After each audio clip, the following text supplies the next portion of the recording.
Lạy Đức Phật và kính thưa đại chúng, sáng nay chúng ta sẽ thực tập ngồi thiền 15 phút trước khi bắt đầu buổi lễ.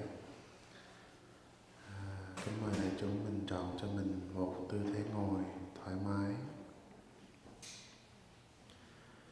Mình cố gắng ngồi lưng vừa thẳng, thả lỏng hai vai, buông thư toàn thân. Dear friends, this morning we'll be practicing 15 minutes of sitting meditation before we begin our ceremony. And to begin, please find yourself a comfortable posture. And try to sit with your back straight, your shoulders relaxed, returning to your breathing.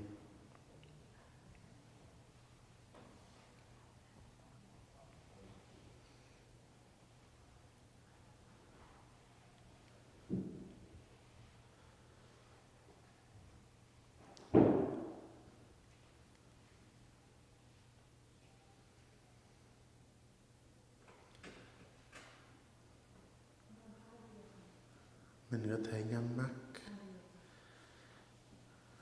hoặc mình nhìn thẳng, mình đừng có nhìn qua nhìn lại.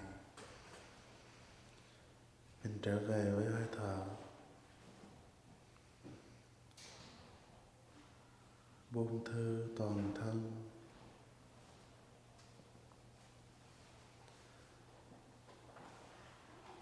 Thở vào, mình ý thức đây là hơi thở vào.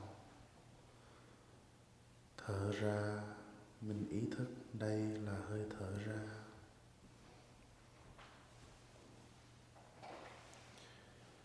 You may like to close your eyes to help you concentrate, or just look down the tip of your nose or forward. Don't look around. Return to your in-breath and your out-breath.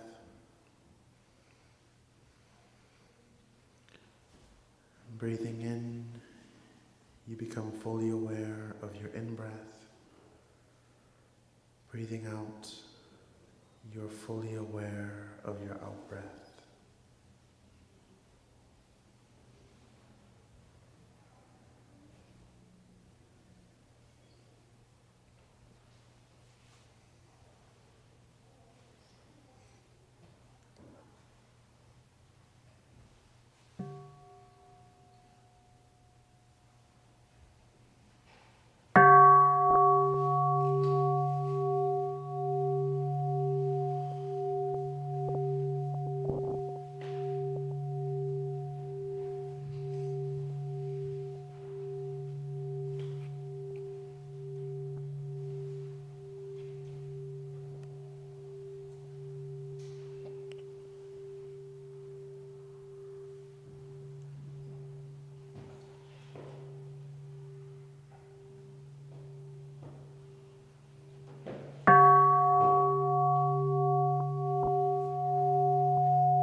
Thở vào, tôi ý thức toàn thân.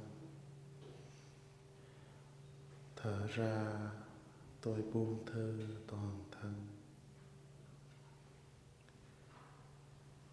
Ý thức toàn thân, buông thư toàn thân.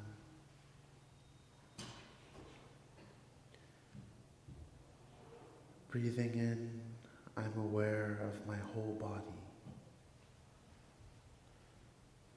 Breathing out, I calm my whole body. Aware of body, calming body.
Thở vào, tâm tĩnh lặng.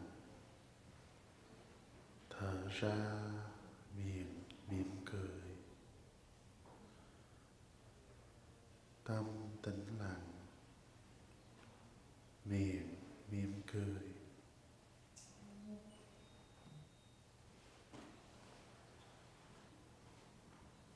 Breathing in, my mind is settled. Breathing out, I smile. Mind settling, smiling.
Tôi an trú trong giây phút hiện tại.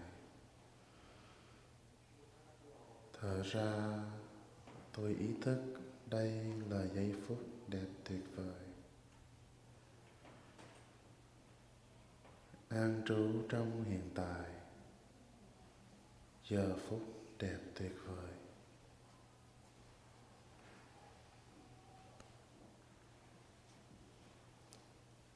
Breathing in, I dwell in the present moment. Breathing out, I'm aware it's a wonderful moment. Present moment, wonderful moment.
Chúng mình xả chân và xoa bóp trước khi mình đứng lên. Please release your legs and massage before you stand up. Và xin nhắc đại chúng, vì nào có cell phone thì xin tắt cell phone hoặc để chế độ rung để không để giữ đạo tràng được thanh tịnh và trang nghiêm.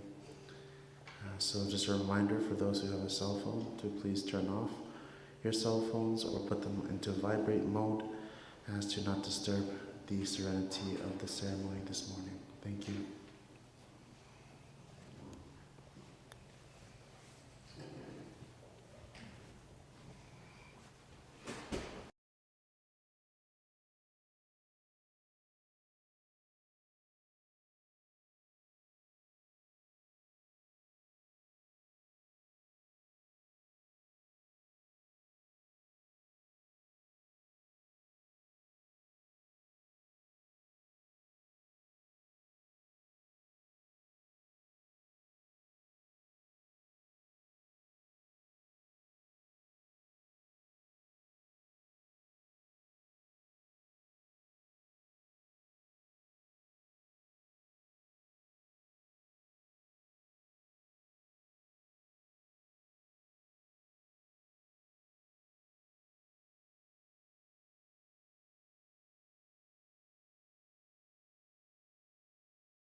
chúng mở kinh trang số 0, bài trầm hương đốt. Please turn the chanting book to page 0, fragrance of the incense.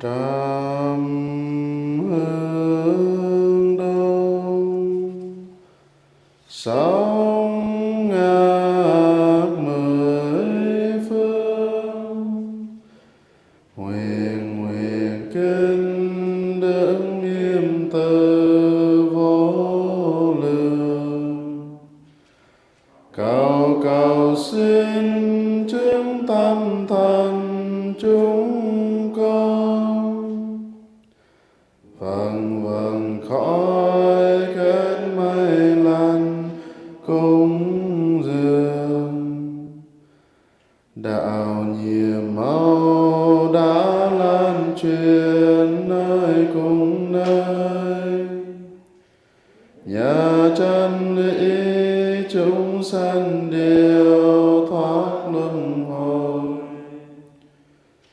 đồng quý kinh quỳ dưới đại sinh, dâng hóa thơm tinh khiết màu thắm tươi cành, đại quang minh sáng huy hoàng trang nghiêm, hơn 10 phương điều ngự hào quang an lành, nhìn đạo uyên chuyên soi khắp cùng vùng sanh, Phật đạo đồng cùng nhau tu tinh tâm mau biến thành. Nam mô Bổn Sư Thích Ca Mâu Ni Phật. Nam mô Bổn Sư Thích Ca Mâu Ni Phật. Hương đốt khói trầm sông ngang kết thành môn đóa tường vân, đệ tử đem lòng thành kính cúng dường chư Phật 10 phương, giới luật chuyên trì nghiêm mật công phu thiền định tĩnh cần, tuệ giác hiện dần quả báo dâng thành một nén tâm hương. Hôm nay đệ tử chúng con tập hợp ôn tụng lời Phật dạy, kính mong 10 phương tam bảo quang giáng đạo tràng chứng minh gia hộ đệ tử chúng con, nghiệp chướng tiêu trừ căn lành tăng trường, giới thể châu viên tâm bồ đề không thôi truyền. Xin hồi hướng công đức cầu nguyện thế giới hòa bình chúng sanh an lạc, mọi người biết quay về nẻo giác tu tập tịnh chuyên, truyền hóa tân tâm viên thành đạo hòa. Thử nguyện kỳ siêu hương linh tỳ khéo ni thanh diệu pháp thế danh mã phương tâm, Sa di ni diệu tính thế danh lâm thị tư hương linh nguyện thị ngọc nguyện pháp danh diệu tâm, La kiết thạch lê thì lụy pháp danh trơn tú sở tô anh cam pan nê hoàng ngọc liên, huyền văn hóa huỳnh thị tình pháp danh diệu giác tăng trường lê đình ngôn, Trang Bình ơi, pháp danh minh hiền, Phan Văn Phú pháp danh minh lạc, Lê Thành Tỏ pháp danh tuệ dần, Huyền Thị Liên Đồng thì 10 pháp danh Nhật Vạn, Trần Thị Nguyệt pháp danh Nguyên Lạc, Trần Quốc Toàn Huyền Trụng Đan pháp danh Quảng Làng, Phạm Minh Dùng pháp danh Nguyên Tấn,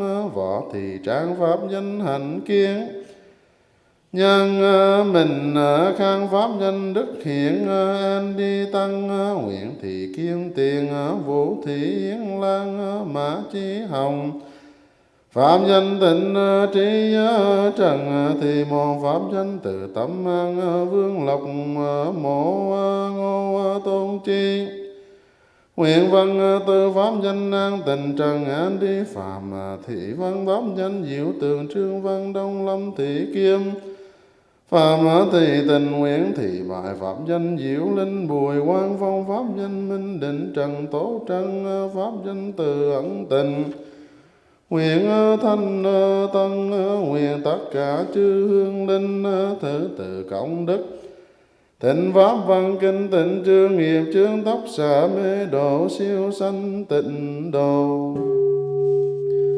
Thượng nguyện kỳ án chư Phật tử Lê Ngọc Hiểu, Trần Ngọc Bình, Lê Văn Sa pháp danh Minh Trí, Ngụy Thông Minh, Huỳnh Thị Xuân Mai, Lưu Thị Mỹ, Chu Đi Linh Sam pháp danh Từ Đàn, Trần Thị Môn pháp danh Từ Tâm An, Vũ Nam Nguyễn Thị Hoa pháp danh Diệu Lan, Nguyễn Thanh Văn, Đoàn Tuấn Kiệt pháp danh Huệ Phước Lâm, Di Thái Rê Minh, Trần Lý Văn pháp danh Trân Nhã Đàm, Thị Bền pháp danh Diệu Minh, Hộ Thị Phùng phạm danh Từ Chuyên Su San, Hy Nguyễn Phú Đông, Trần Phạm Thái Anthony pháp danh Thiện Phước, Trần Tiến Tính, Huỳnh Thị Tuyết Huệ pháp danh Diệu Tố, Trần Nhật Phú pháp danh Minh Hoàng, Hoàng Thị Hương Giang, Trần Hoàng Nhật Nhi, Trần Hoàng Nhật Khang Vương Hải Sinh, Huỳnh Thị Hòa pháp danh Từ Ẩn Thuần,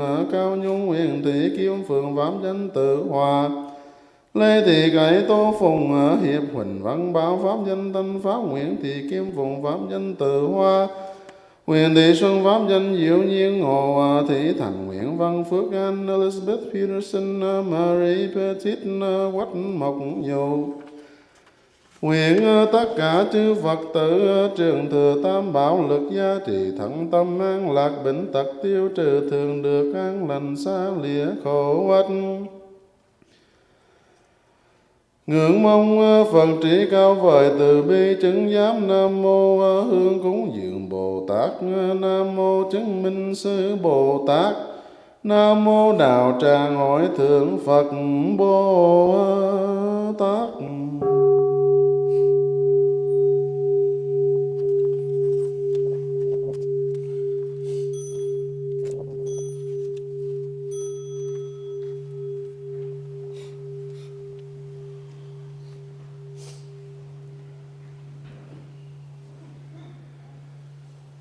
Xin tốt như hoa sen rạng ngời như bắt đầu, xin quay về nương náu bậc thầy của nhân thiên. Sen quy nở đài giáng ngộ,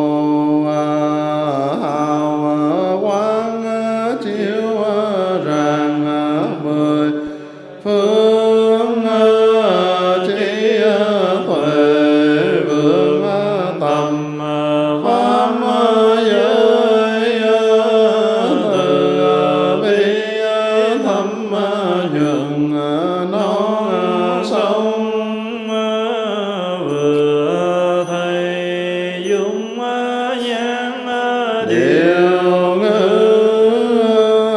trăm ngàn phiền não sanh, không hướng về tám dương công đương, tinh chuyện đạo nghiệp vùng trồng.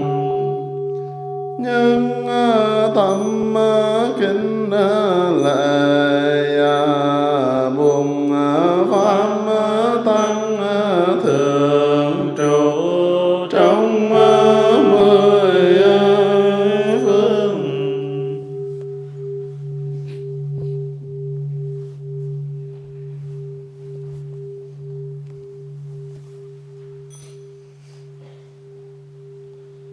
Nhưng tâm kính lạy đứng bổn sư Bụt Tinh Ca Mâu Ni.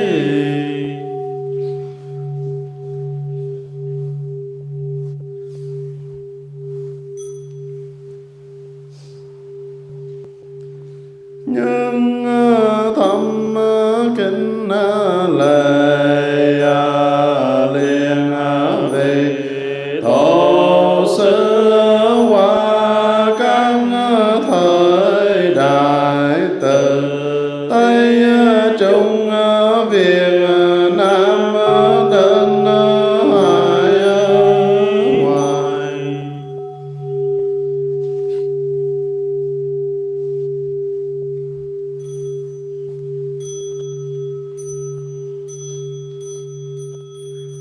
Kính mời đại chúng an tọa.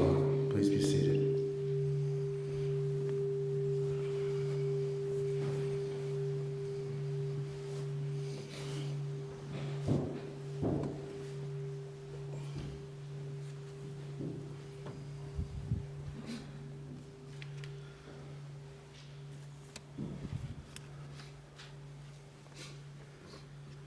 Kính mời đại chúng mở kinh trang số 4. Please turn the chanting book to page 4.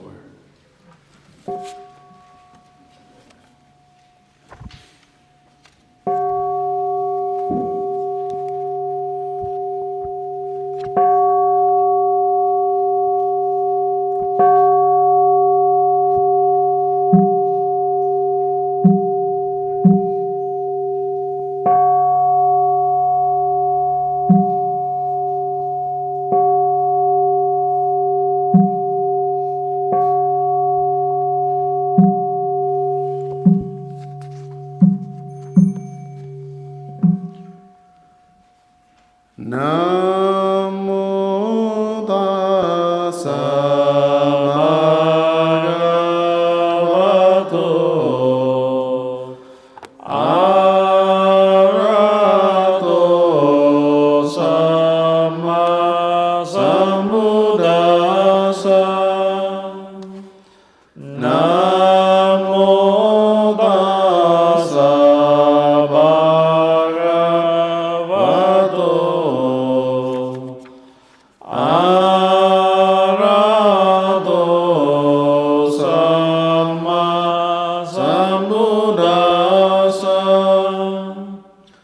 Nam mô tassa bhagavato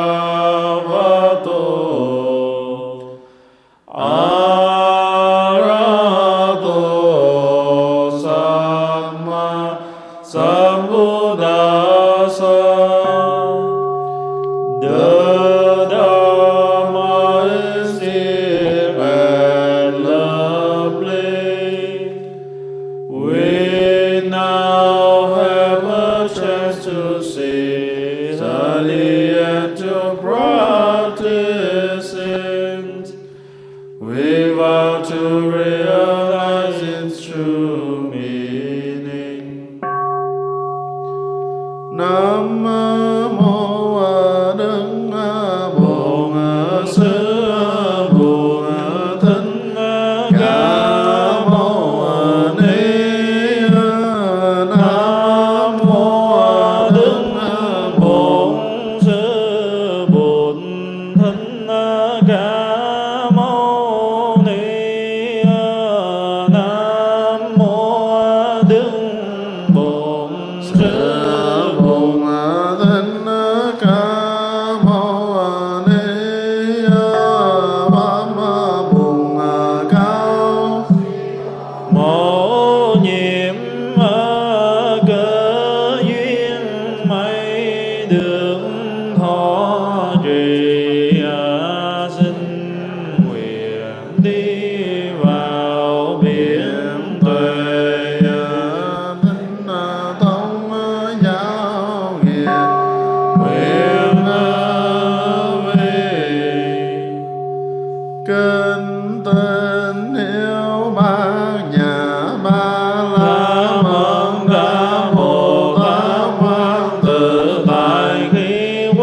chẳng khác gì sanh.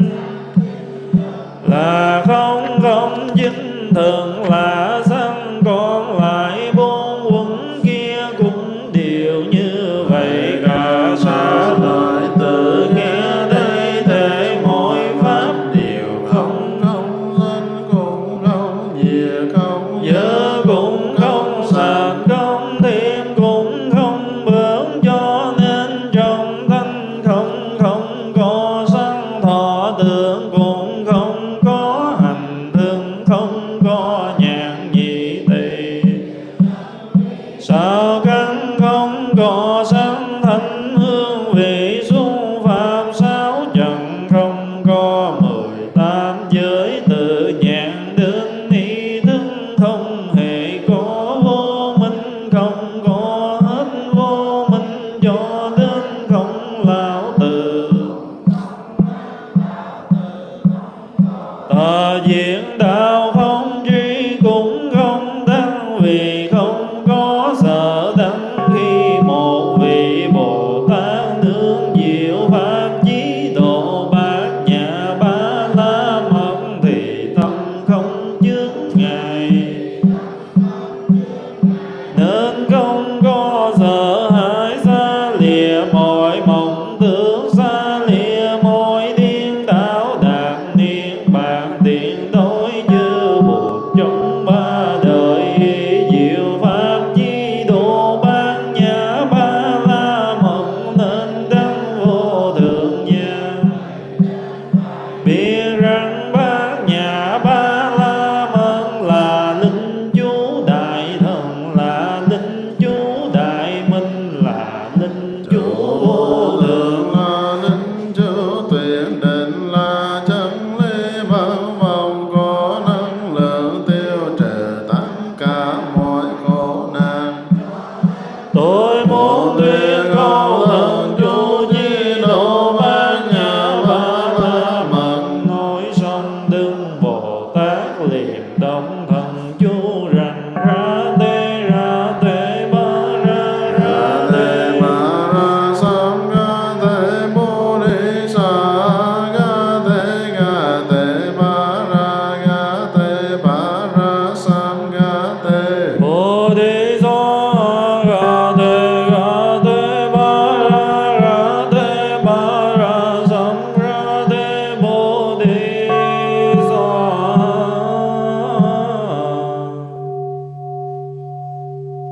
Dear community, please listen. The discourse on the 5 ways of putting an end to anger. I heard these words of the Buddha one time when he was staying in the Anathapindika monastery in the Jeta Grove near the town of Shravasti. One day, the Venerable Shariputra said to the monks, "Friends, today I want to share with you the 5 ways of putting an end to anger. Please listen carefully and put into practice what I teach." The monks agreed and listened carefully. The Venerable Shariputra then said, "What are these 5 ways of putting an end to anger?" This is the first way. My friends, if there is someone whose bodily actions are not kind, but whose words are kind, if you feel anger toward that person, but you are wise, you will know how to meditate in order to put an end to your anger. My friends, say there is a monk practicing asceticism who wears a patchwork robe. One day he is going past a garbage pile filled with excrement, urine, mucus, and many other filthy things. And he sees in the pile one piece of cloth still intact. Using his left hand, he picks up the piece of cloth, and he takes the other end and stretches it out with his right hand. He observes that this piece of cloth is not torn and has not been stained by excrement, urine, sputum, and other kinds of filth. So he folds it and puts it away to take home, wash, and sew into his patchwork robe.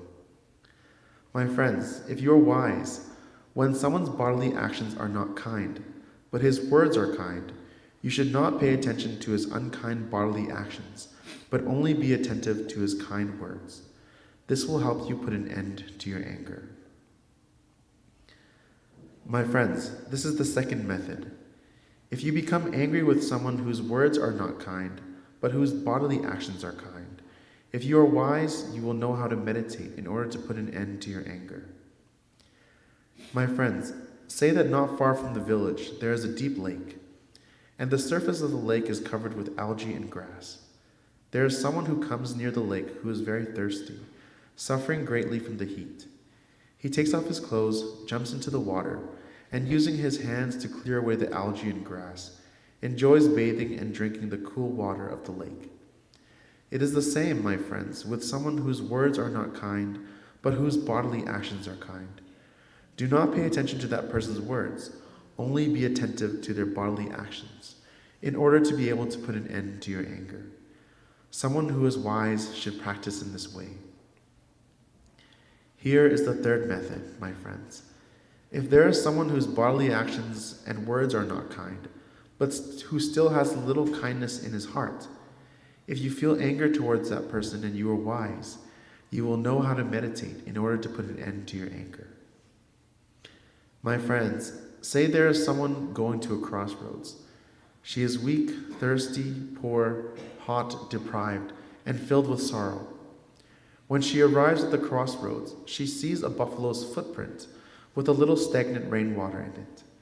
She thinks to herself, there is very little water in this buffalo's footprint. If I use my hand or a leaf to scoop it up, I will stir it up and it will become muddy and undrinkable.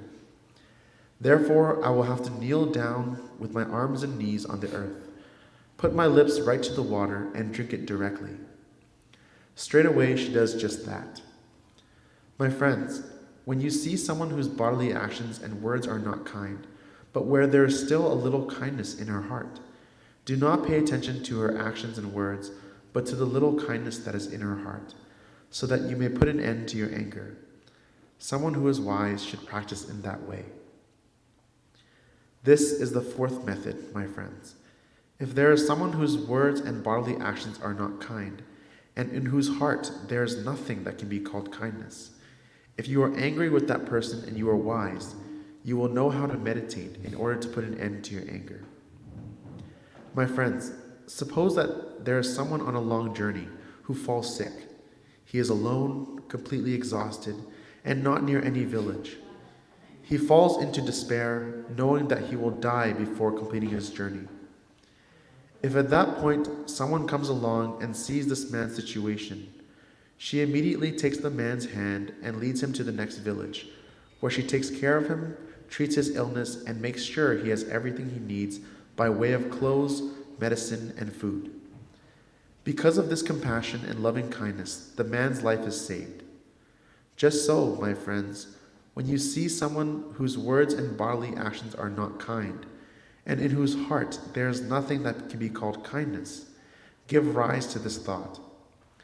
Someone whose words and bodily actions are not kind, and in whose heart there is nothing that can be called kindness, is someone who is undergoing great suffering. Unless he meets a good spiritual friend, there will be no chance for him to transform and go to the realms of happiness. Thinking like this, you will be able to open your heart with love and compassion towards that person. You will be able to put an end to your anger and help that person. Someone who is wise should practice like this. My friends, this is the fifth method.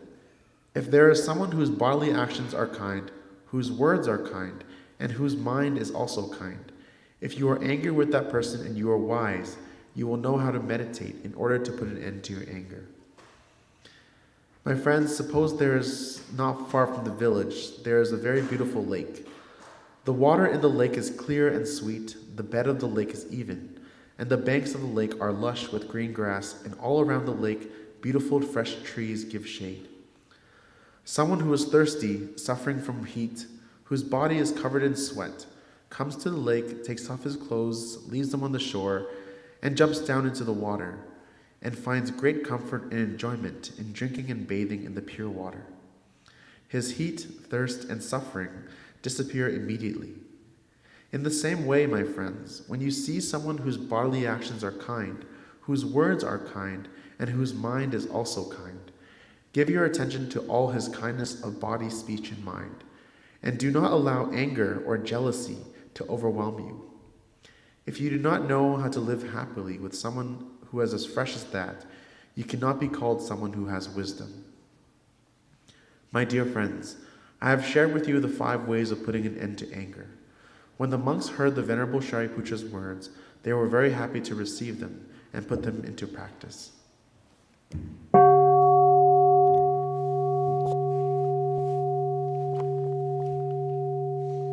Kính mời đại chúng cùng lắng nghe Kinh Diệt Trừ Phiền Giận. Đây là những điều tôi đã được nghe hồi mùa còn cư trú tại tu viện cấp cô độc rừng Thắng Lâm tại thành Xá Vệ.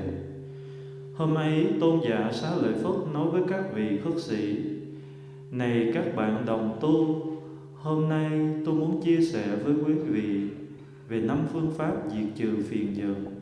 Xin các bạn lắng nghe và chiêm nghiệm. Các vị khất sĩ vâng lời và lắng nghe. Tôn giả Xá Lợi Phất nói: 5 phương pháp diệt trừ phiền giận ấy là những phương pháp nào? Đây là phương pháp thứ nhất.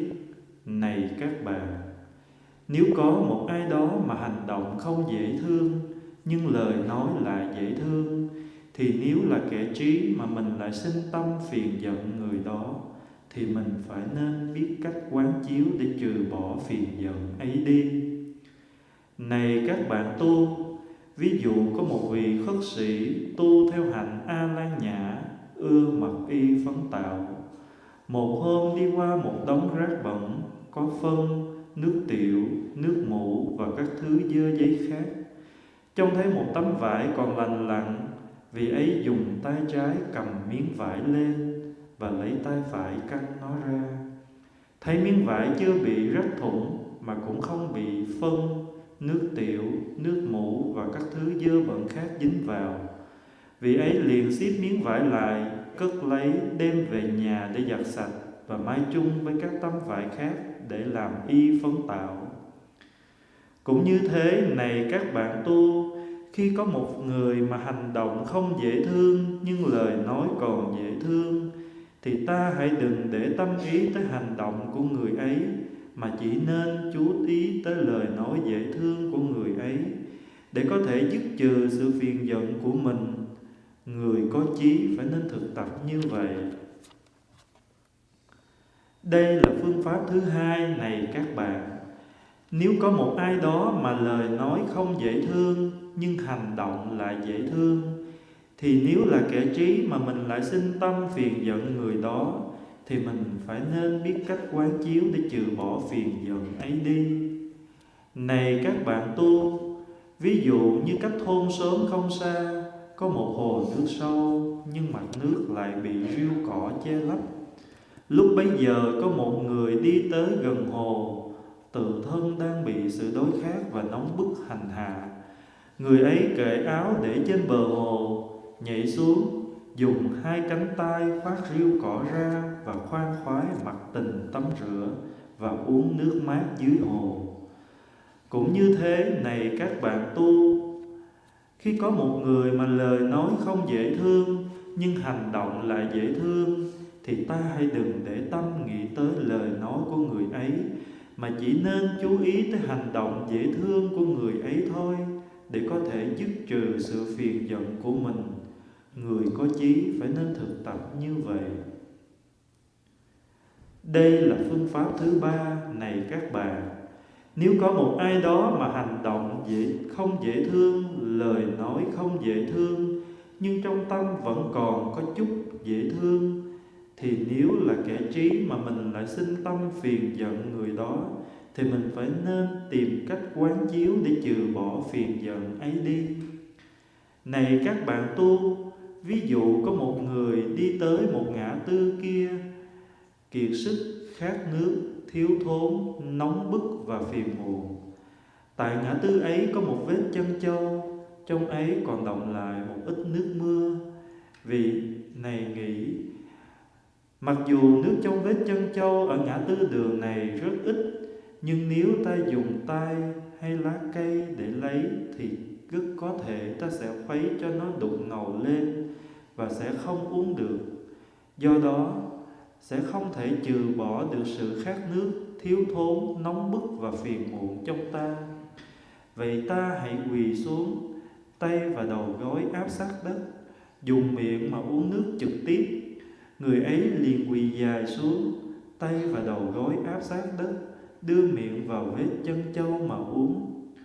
Cũng vậy, này các bạn tu, khi thấy một ai đó mà hành động không dễ thương và lời nói cũng không dễ thương, nhưng trong tâm vẫn còn có chút ít dễ thương, thì ta hãy đừng nên để tâm nghĩ tới hành động và lời nói không dễ thương của người ấy, mà hãy nên chú ý tới chút ít dễ thương còn có trong tâm người ấy thôi, để có thể dứt trừ được phiền giận của mình.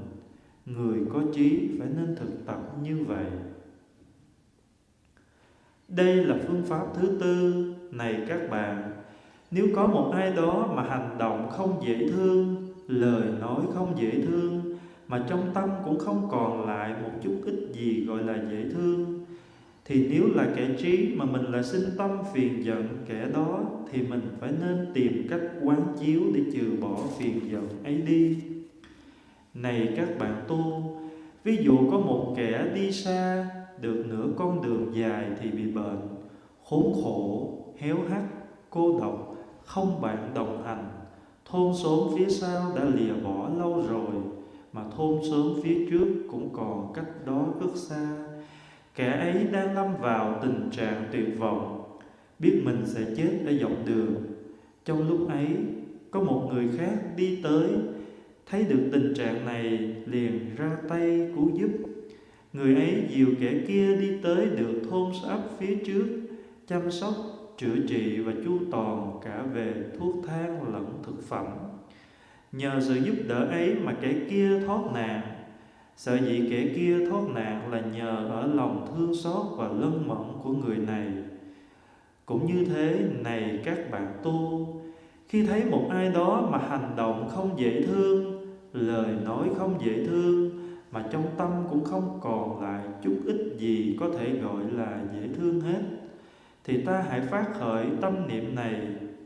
Một người mà hành động không dễ thương, lời nói không dễ thương, mà tâm ý cũng không dễ thương là một người rất đau khổ.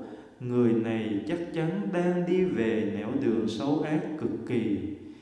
Nếu không gặp được thiện tri thức thì người ấy sẽ không có cơ hội chuyển hóa và đi về các nẻo đường hạnh phúc. Nghĩ như thế, ta mở được lòng thương xót và lân mẫn, diệt trừ được phiền giận của ta và giúp được cho kẻ kia. Người có chí phải nên thực tập như thế. Đây là phương pháp thứ 5. Này các bạn, nếu có một ai mà hành động dễ thương, lời nói cũng dễ thương, mà tâm ý cũng dễ thương, thì nếu là kẻ trí mà mình lại sinh tâm phiền giận hay ganh ghét với kẻ đó, thì mình phải nên tìm cách quán chiếu để trừ bỏ phiền giận ấy đi. Này các bạn tu, ví dụ cách ngoài thôn xóm không xa có một cái hồ thật đẹp. Nước hồ đã trong lại ngọt, đáy hồ sâu mà bằng phẳng. Bờ hồ đầy đặn, cỏ xanh mọc sát quanh hồ, bốn phía cây cối xanh tươi cho nhiều bóng mát. Có một kẻ kia đi tới bên hồ, khát nước, phiền muộn, nóng bức, mồ hôi nhễ nhại.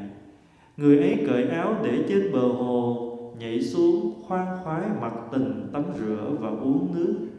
Tất cả những chuyện nóng bức, khát nước và phiền muộn đồng thời tiêu tan hết.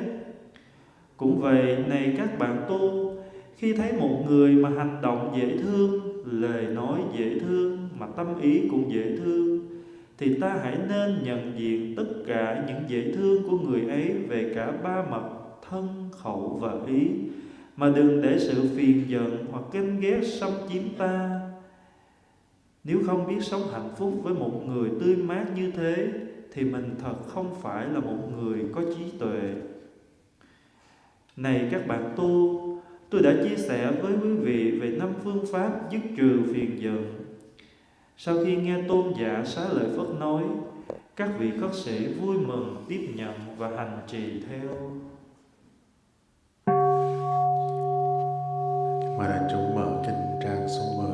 Please turn the chanting book to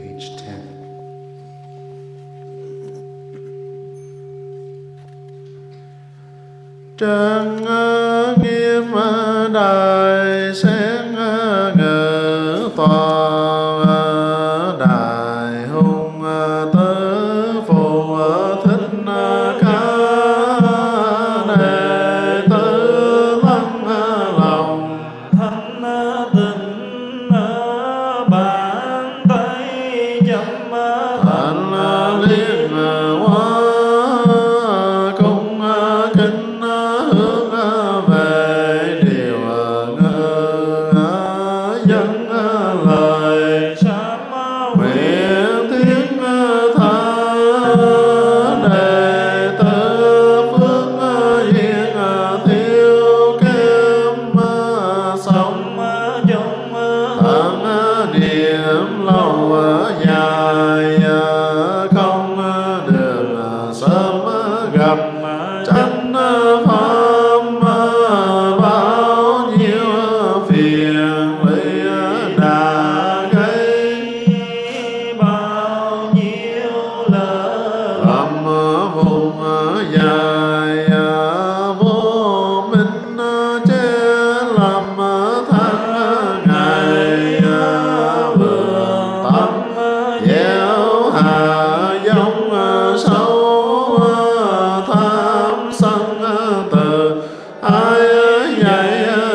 sau khổ miệng mài, giờ đây trầm sống bảo điện.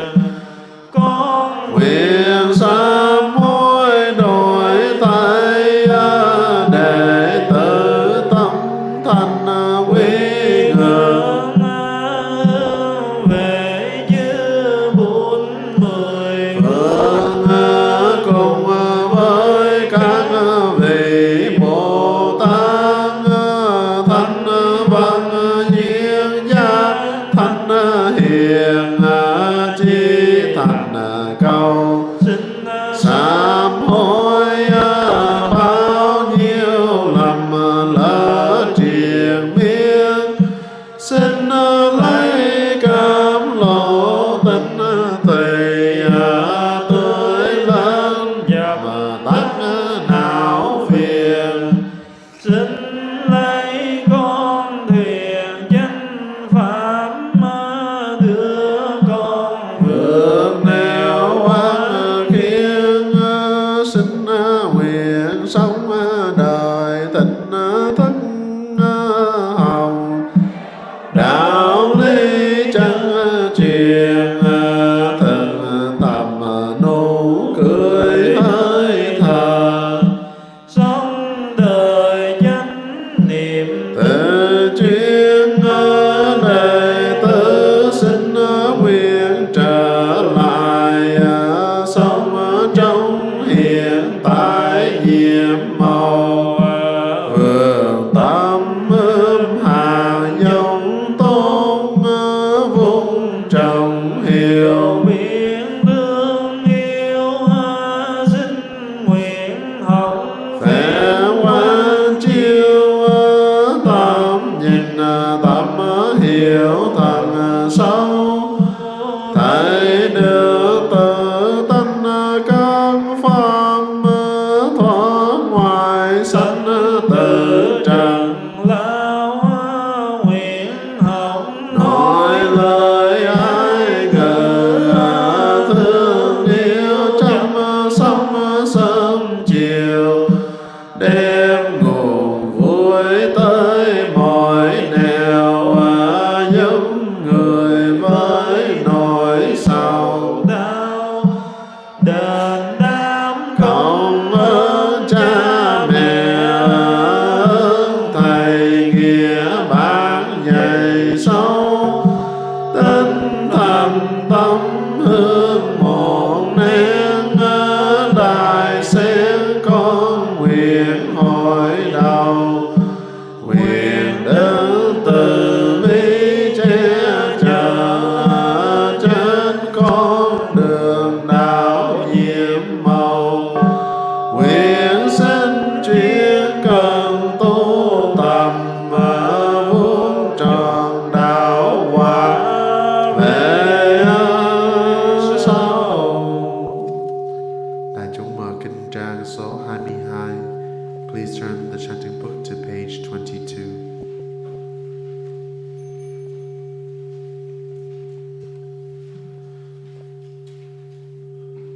Nguyện ngày an lành, đêm an lành, ngày đêm sau thời điều an lành lành trong mỗi giây mỗi phút. Cầu ơn tam bảo che chở. Nam mô Đức Bồ Tát tiêu tai gia kiến tường. Nam mô Đức Bồ Tát tiêu tai tượng. Nam mô Đức Bồ Tát tiêu tai gian Kiên tường con về nương tựa buồn.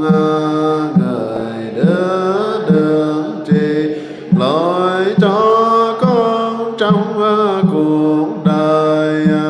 Con về nước tựa pháp con đường của tình thương và sự hiểu biết, con về nương tựa tăng đoàn thể của những người sau cuộc đời tình tương, trì tụng kinh thâm diệu tạo đức vô biên, đệ tử xin hồi hướng cho chúng sanh mọi miền, pháp môn xin nguyện hồng, ơn nghĩa xin nguyện đền, phiền não xin nguyện đoàn, hòa vận xin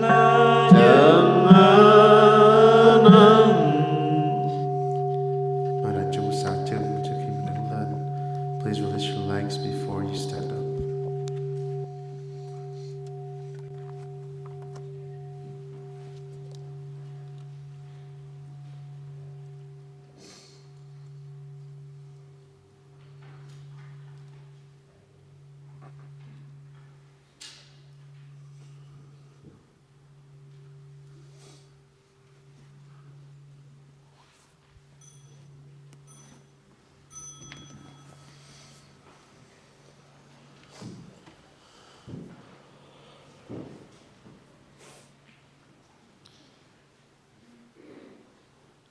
In gratitude to our parents who give us life, our nation that keeps us safe, we bow deeply to the three jewels in the 10 directions. Đệ tử chúng con nhân cha mẹ sanh thành quốc dân bảo hộ, cúi đầu kính lễ tam bảo thượng trụ trong 10 phương.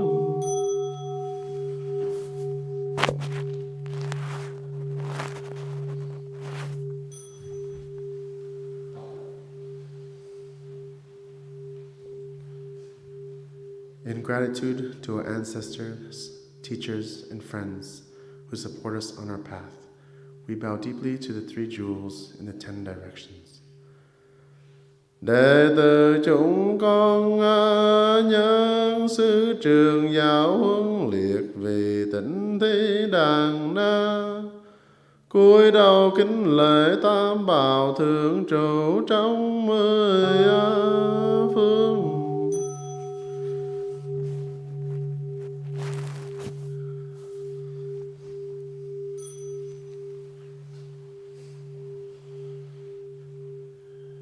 In gratitude to all living beings in the animal, plants, and mineral worlds, we bow deeply to the three jewels in the 10 directions.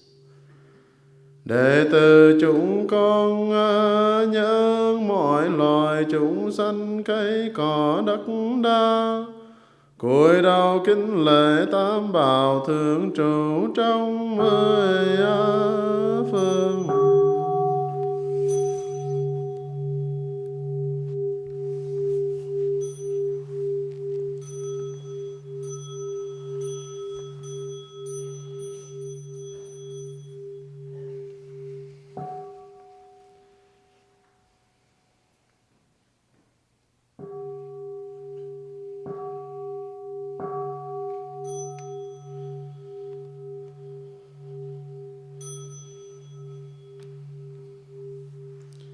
Mời đại chúng an tọa. Please be seated.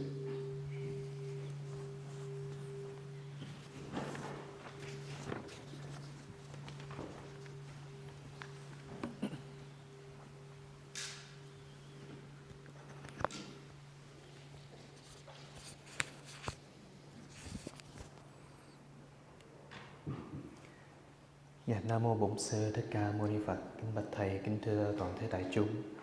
Sáng hôm nay cũng có cơ hội chia sẻ bằng tiếng Anh cho các bạn trẻ. Thì trước khi mình bắt đầu chia sẻ thì mời đại chúng mình chắp tay và niệm Phật. Nam Mô Bổn Sư Thích Ca Mâu Ni Phật. Nam Mô Sư Thích Ca Mâu Ni Phật. Nam mô Bổn Sư Thích Ca Mâu Ni Phật. Dear respected Thai, dear noble community, today is February 19th in the year 2023. We're in the Trúc Lâm Monastery having our regular Sunday service. How's everyone doing today? I'm sure the past week that we've been enjoying a little bit of sunshine, some warm weather. And now today when you wake up this morning, you have a lot of suffering because you see outside, it's still, maybe it stopped snowing, but earlier it's snowing quite a bit from last night till this morning. And when we see this also relates to our own suffering. Sometimes we feel that we don't want to go outside. We want to stay home, feel cozy, feel at peace, feel at home. And when we have the chance to go outside, wherever we're doing our chores, going to grocery store, there's a little bit of suffering in us because what we had to face, the snow. We had to shovel the sidewalk, we had to shovel our car, start our car. Sometimes our car doesn't even start. And this week, we know that the temperature will get much colder. And so we have to prepare ourselves. And this is also a teaching that I recognized in this morning, is that sometimes in our life, there are things that we are very happy, such as the warm weather, the sunshine. But sometimes we also have to go through the cycles of suffering. And sometimes that suffering can manifest just like the weather outside. And when we are aware, if we are aware that this morning will be snowing, then what we have to do?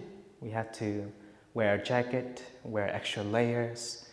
We have to go outside, start shoveling the snow, start our car, make sure everything is running smoothly. And this is a perspective for us as a Buddhist practitioner to see that sometimes we have to overcome our suffering.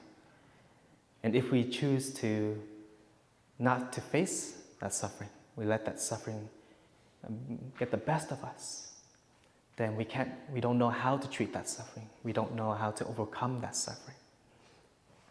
And this is why I share this, because we always tend to look at the weather as something a teaching for us to reflect back into. We too are just like the weather.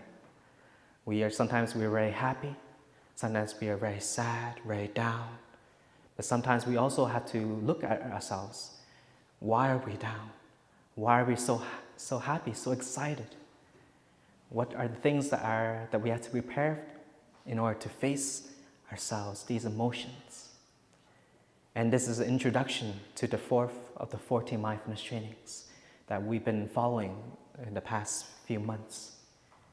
And those who don't know is that these 14 mindfulness trainings were created by the Zen master Thich Nhat Hanh for the order of interbeing, to go much more in depth into our daily life, into our practice, our spiritual practice. And today, the fourth mindfulness trainings talks about the awareness of our suffering.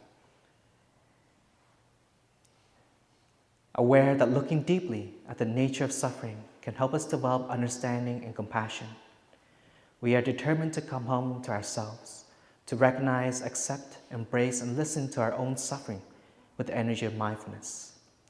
We will do our best not to run away from our suffering or cover up through consumption, but practice conscious breathing and walking to look deeply into the roots of our suffering.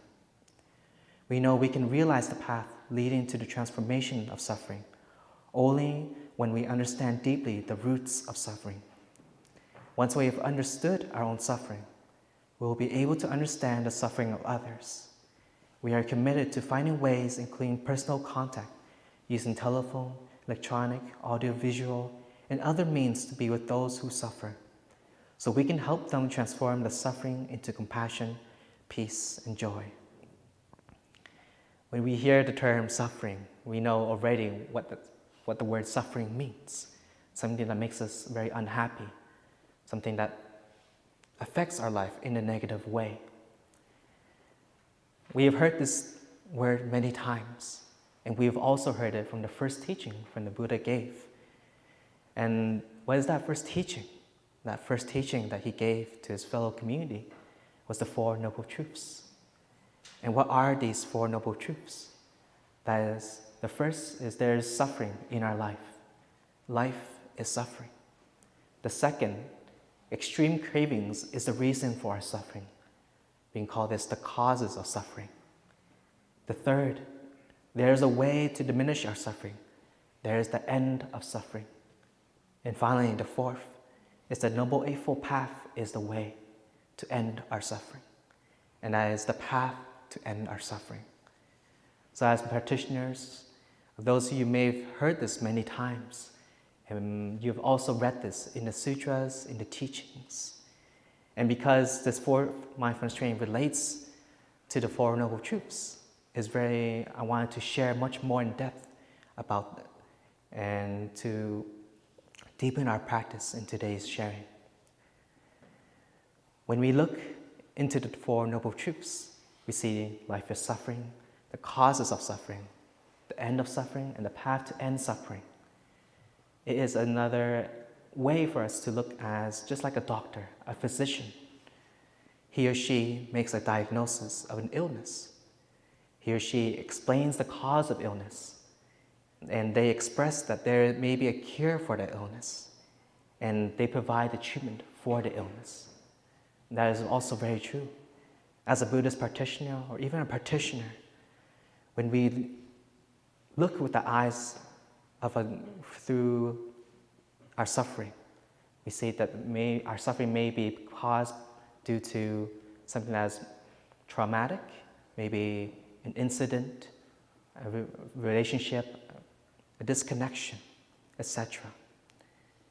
We understand the cause of that suffering. And sometimes we may find a way to end that suffering or to reconcile that conflict. And we do it in such a way that we approach that illness, that suffering, by examining it, by listening to it, by questioning it, and providing that treatment for that suffering. Many of us, when we are healthy, we don't often visit to the doctor, right?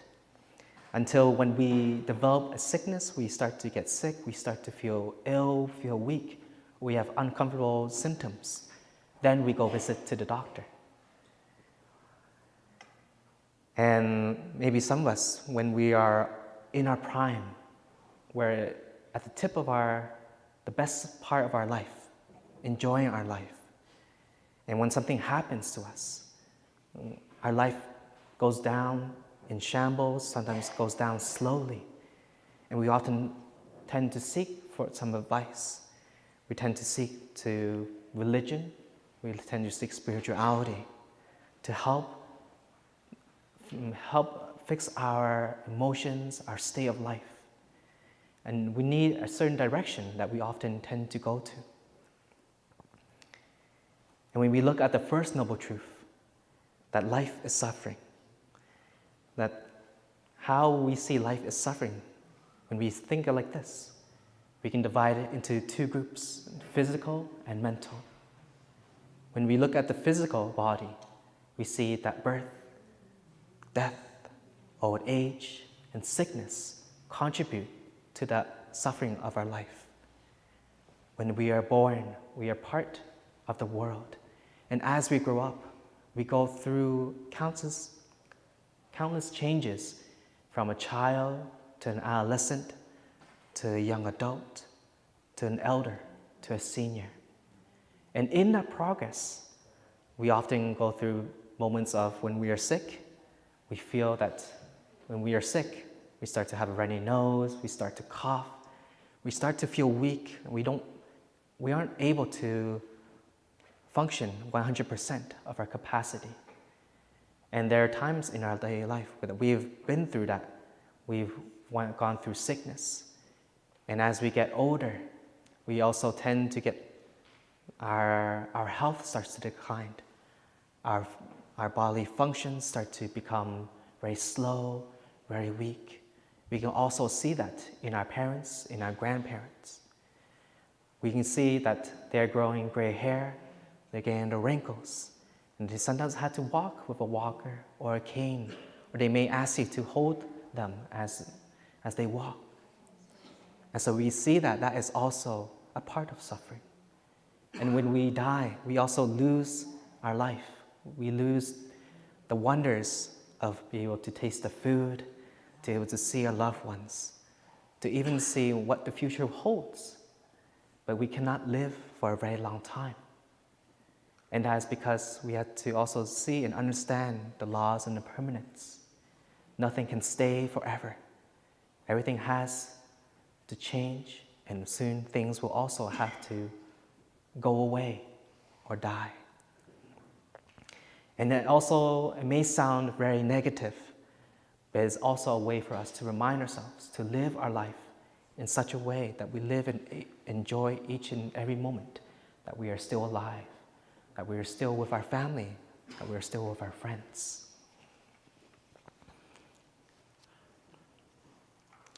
And when we look beyond that, there's also the suffering of the four mental sufferings. These mental four sufferings are what?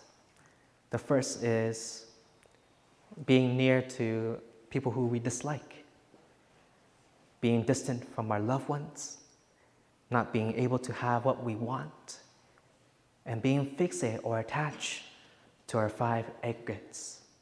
These are form, feelings, perceptions, mental formations, and consciousness. When we look at the four mental sufferings, there may be times that in our workplace, at school, maybe in our family, there are some certain people that we dislike because of who they are. Maybe they can't vibe with us. They can't understand us. And there are times that we often go to work, we see that person that we don't like. We try our best to sit in such a way that we are far away from that person, or we're trying to avoid them skillfully so that they don't see us and they talk to us. Isn't that also a suffering? I'm sure that is. There are times that we also feel that our loved ones are far away from us. If we're in a long-distance relationship, our partners all the way in the States and we are in Canada, and we want to be close to them physically, because sometimes communicating through online, through Zoom, through Facebook, through text can be very lacking. It doesn't establish a very great communication, or it doesn't establish our love at the base. Or sometimes we are far away from our parents. Our parents may be in a different country where we are right now. And sometimes we worry about them, what they're going through. We worry about their health, and the food they're eating. Maybe if there's a war, then we worry a lot. We cannot sleep. We cannot be calm, be at peace while they're dealing with all that.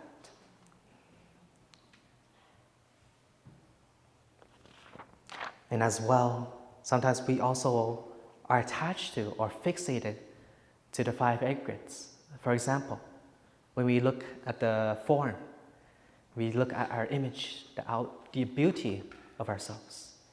We think that the beauty is more on decorating the outside image of ourselves, to have a good reputation. That is correct. But as well, we also have to learn how to do it in such a way that we're not putting so much cologne, so much perfume, so much makeup on ourselves, that people tend to stand away from us because of the smell that we radiate.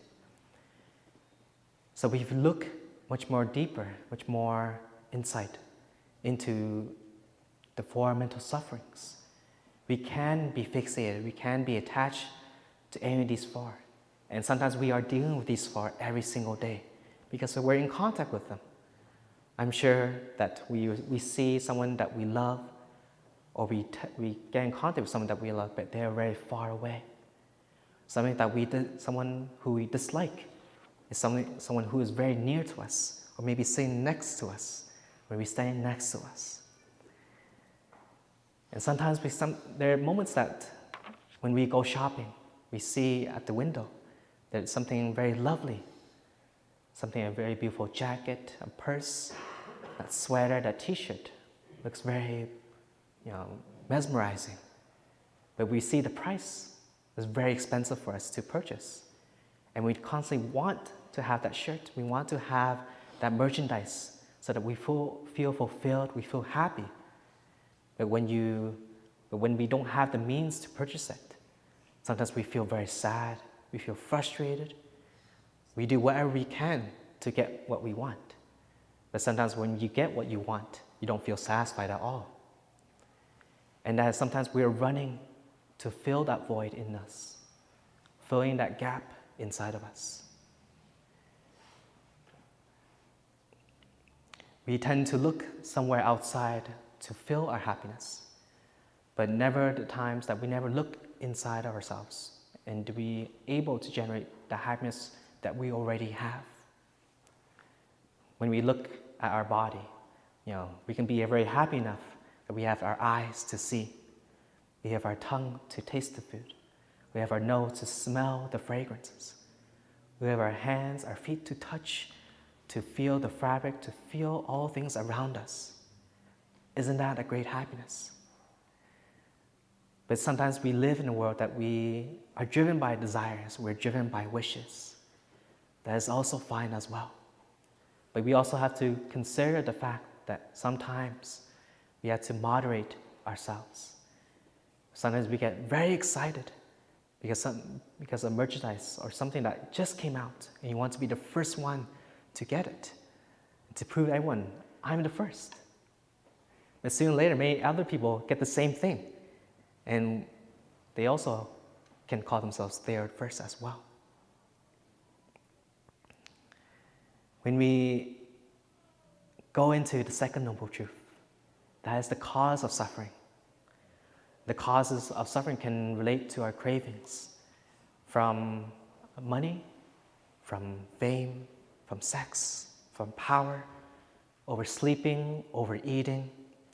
These are the very common things that tend to create our cravings.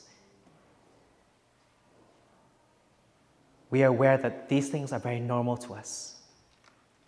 And like we said, we live in a world that's driven by desires, driven by wishes.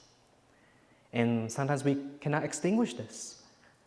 However, we can also try to be aware of our cravings. We have to be aware of our greed. We have to be aware of our emotions as well. Sometimes we do things out of emotions, out of our greed, out of our ignorance, our hatred. And those things can cause a bigger conflict than what we have already started. In Buddhism, the Buddha shared that there are many causes of suffering, but we narrowed down to 10 of them. And that is the greed, anger, delusion, our pride, skepticism, wrong view, one-sided view, the wrong view of self, attachment to our view, and attachments to our misperceptions of the trainings or the precepts. There's a story that about the Buddha and his fellow community. They were going on a pilgrimage to another town where they were residing. And on the way, they met a fellow farmer. And this farmer came to the Buddha and his fellow community. He asked to the Buddha, Lord Buddha, have you seen any of my cows that have been roaming around? I've lost several of my cows due to the monsoons, to the weather, and I cannot find my cows. Have you seen my cows anywhere, Lord Buddha? And the Buddha replied to the farmer, no, we have not seen any of your cows. If we do, we'll let you know. And so after that short conversation, the Buddha continued on with his community to the next village. And from there, the Buddha taught to his community a lesson that he faced towards the community. Isn't it nice to not to have to worry about our cows? So as the story tells us that sometimes we hold a lot of things, and those things are our cows. We hold a lot of things that we are very attached to, that we cannot let go. We held very strongly because we believe it. It's right. That is true.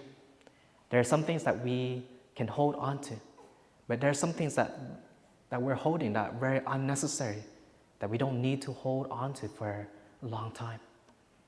And we can try our best to slowly let go of those things. And a practice for you is that you can look into your closet. Go home, see how many shoes you have, how many clothes you have. Do you all wear your clothes? Do you all wear your shoes that you bought for many years? And if so, it's taking a lot of space. You feel cluttered, then you have to let go of those things. You should let go of those things. And it's also a practice for a practitioner to let go of those cows.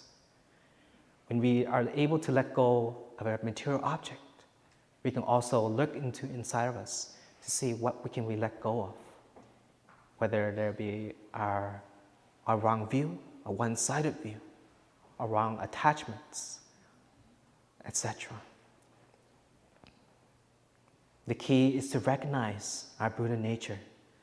We want to live the best kind of life, to enjoy and have gratitude for our accomplishments. And we learn to let go when there is change or a loss in our possession or our status. The third factor, the third noble truth, is the end of suffering. And that we can also translate it to this: there's a treatment for our suffering. Most of the time when we go to a spiritual teacher or we go to a doctor, we seek for their advice. And we have this perception that when we go to the clinic or we go to that teacher, they automatically heal us right when we step in and right when we leave. But somehow that doesn't go the way that we want it to. And that is a wrong view for us. When the doctor has diagnosed you the illness, and he tells you there's a cure for that illness, he prescribes that medication to you. And you're given that medication, maybe take 2 pills a day, 1 pill every week, etc. And so the doctor tells you what to do. But when you go home, you don't follow the doctor's instructions because you believe that just by taking 1 pill on that day, you'll automatically heal right away. Sometimes that's not the case. We have to follow the orders. And sometimes we also feel we have to be committed to willing to heal ourselves as well. The doctor's part is 50% of his or her work already. The other 50% is your will, your commitment to heal yourself if you really want it to heal. Many times we take the medication and sometimes we feel already good enough, but that's not the case. And we forget to follow the instructions. And sometimes we feel that we don't need to, or that maybe the doctor is wrong. We also have to understand our illness. If there's our illness been diagnosed, there's already a cure for that, then why aren't you making that commitment, that will to heal yourself? Similar as a teacher. The teacher has already given you advice, some suggestions to you to maybe change your lifestyle, maybe add something to your lifestyle, or maybe take something out of it. But you still continue on practicing your regular daily habits, but you don't add, you don't take out, you don't make that change. Then how will you change that suffering? How will you treat that suffering then? And finally, the fourth noble truth is the path to end suffering. The Buddha has shared about the Noble Eightfold Paths, how to end our suffering. And we have heard this many times in talks, we may have read it in books. And I'm sure that everyone knows what these Noble Eightfold Paths are. That is right view, right thinking, right speech, right action, right livelihood, right effort, right mindfulness, right concentration. Right view is seeing things with clarity. Right thoughts is thinking with righteousness. Right speech, speaking with truth and goodness. Right action, being diligent, conducting ourselves with virtue.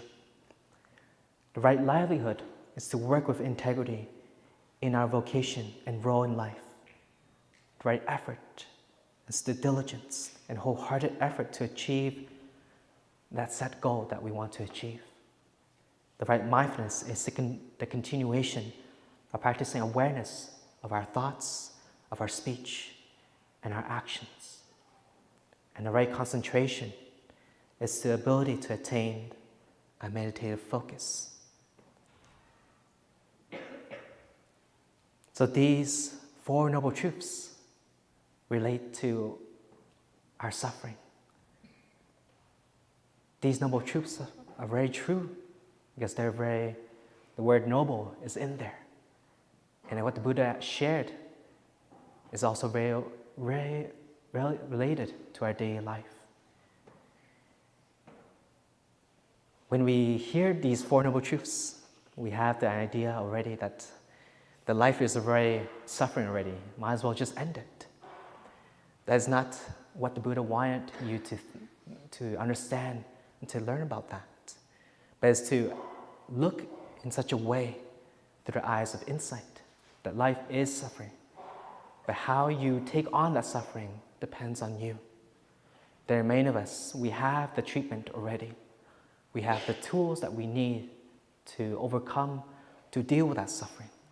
There are those who need advice, need a guidance from our friends, from our teachers and family members to help us in our daily life.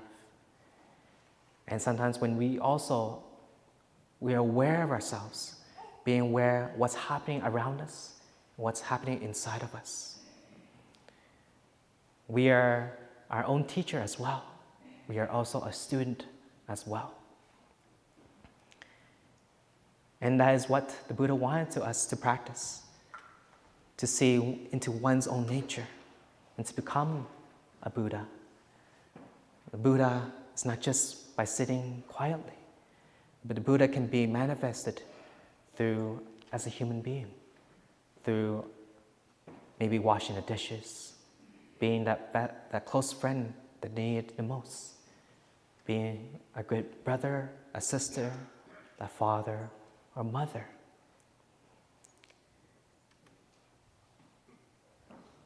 There is a relationship between the nature of the self and the nature of suffering. When there's injustice and war that's happening outside right here, it's also a sound, the bell to remind us, is there any wars, any injustice that's happening in our own society, in our own family, and in ourselves? Stay in touch with the reality of suffering keeps us sane and nourishes the well springs of understanding and compassion in us. And affirms our will to practice, just like the Bodhisattva's way. If we cut ourselves off from the reality of suffering, then that vow that you have will have no meaning. So practice in such a way that in each moment of our daily life, it's not just sitting in a meditation hall, but it's through your daily life, through your work, through school, through the gatherings that you come to, or wherever you go, wherever you are, that is also a practice. So thank you, dear friends, brothers and sisters, for being present for today. And I'd like to conclude with our today's sharing on the fourth of the 14 mindfulness trainings. We still have a long way to go, but I hope that my sharing today has helped you and has encouraged you to continue on your practice. Thank you so much.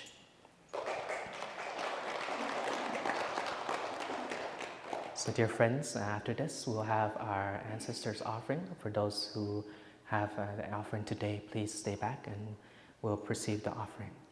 Cảm ơn đại chúng đã có mặt buổi lễ sáng hôm nay. Sau đây là những gia đình có cúng thất người thân hôm nay. Thì xin tới bàn để mình làm lễ. Và những vị không có cúng hôm nay thì có thể mời quý vị xuống dưới chai đơn để dùng cơm trưa. Cảm ơn đại chúng.